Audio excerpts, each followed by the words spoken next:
क्योंकि बहू झूठ नहीं बोलती। सुधा और राकेश के 3 बेटे थे।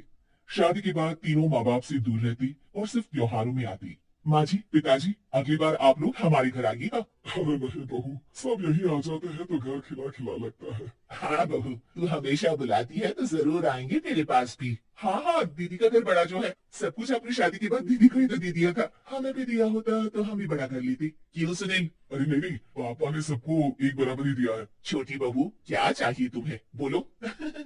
वो आपके सोने की चेन वाली घड़ी है ना, वो अगर आप मुझे, तभी वहां मछली बहू भी आ जाती है। और मुझे ना आपका मंगलसूत्र कितना लंबा सुंदर और भारी भी है। अरे हाँ हाँ, तुम दोनों को ही दूंगी बहू, चिंता न करो। चलो अब खाना लगाओ, खाना खाया जाए। सभी मिलकर खाना खाते हैं कि पड़ोसन आ जाती है। अरे सुधा बहन, थोड़ी चीनी तो देना, घर में शक्कर नहीं है और मेहमान सर पर बैठे हैं। अरे छोटी बहू, चाची को शक्कर तो दे दो। अरे मछली दीदी, आप दे दीजिए ना। मैं यहाँ कम आती हूँ तो मुझे पता ही नहीं है कि सासू माँ सारी चीजें कहाँ रखती है। और तुम मैं कौन सा यहाँ रोज शक्कर फाँकने के लिए आती हूँ, मुझे भी नहीं है पता। तभी बड़ी बहू हाथ में चीनी की कटोरी लेकर आती है। चाची, शक्कर। आप लोगों का बड़ा सहारा है माँ जी और पिताजी को, वरना हम लोग तो यहाँ रहते ही नहीं। आप जैसे पड़ोसी हैं तो हम निश्चिंत है। और जीती रहे बहू, अब तो ये घर पड़ोस कम परिवार ज्यादा लगता है। सुधा अपनी बड़ी बहू को देखकर बहुत खुश रहा करती थी। वो उससे अक्सर घंटों बात भी किया करती, लेकिन दोनों दूसरी बहुओं का भी वो समझती थी कि शायद छोटी है, वक्त आने पर संभल जाएंगी। समय आ जाता है जब सभी को वापस जाना होता है।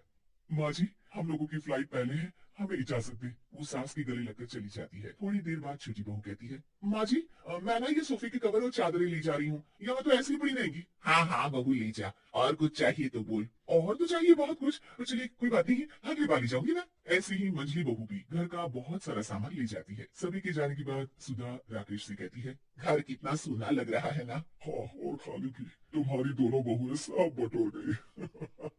अरे ठीक है ना, हम दोनों ही तो हैं, कितना सामान लगेगा। फिर उन लोगों की नई गृहस्थी, इतना मत सोचा करे। समय बीतता है। ऐसे ही हर साल त्योहारों में सुधा और राकेश के बच्चों की बहू आते और जाते वक्त ढेर सारा सामान पैक कर कर ले जाती। लेकिन कुछ ही सालों में सुधा का देहांत हो जाता है।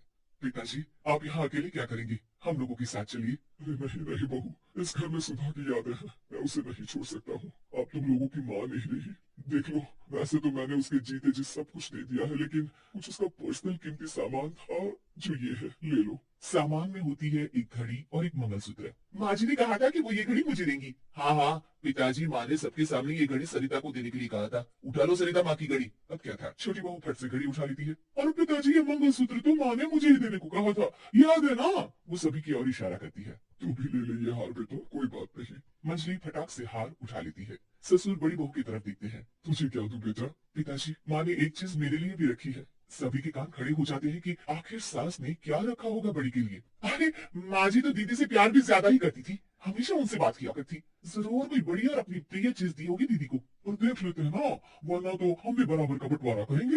हाँ हाँ, कर लेना बंटवारा। लेकिन बड़ी बहू, बताओ तो सुधा ने क्या रखा है तुम्हारे लिए। अभी तो हम लोग यही हैं पापा जी, जब जाने लगेंगे तो बता दूंगी। बड़ी बहू के मुंह से ये बात सुनकर बाकी दो बहुएं सोचने लगती है कि आखिर क्या है जो दीदी को सासू माँ देकर गई है। दीदी, ऐसा तो नहीं ना कि पूरे घर का आधा हिस्सा मैं बड़ी भाभी को देकर गई हूँ। तभी वहाँ ससुर आ जाते हैं। नहीं नहीं, ऐसा कुछ नहीं है। मकान तो तुम तीनों का बराबर से है। देखो, बड़ी बहू से तुम्हारी सास ज्यादा जुड़ी थी, न जाने क्यों घंटों बात किया करती थी। पता नहीं क्या देकर गई है उसे। और ससुर जी, आपको क्या पता, चला किसी पूरे घर के पेपर में साइन करवा लिए हो, या फिर कोई छुपा गहना। आखिर मकान पूरा तो आपने सास माँ के नाम भी कर रखा था ना। अब घर में ये सस्पेंस बन जाता है कि आखिर बड़ी बहू क्या लेकर जाएगी। फिर वो दिन भी आ जाता है जब बड़ी बहू के जाने का समय हो जाता है। बेटा, परसों तुम चली जाओगी, बताया नहीं माँ ने तुम्हें क्या दिया।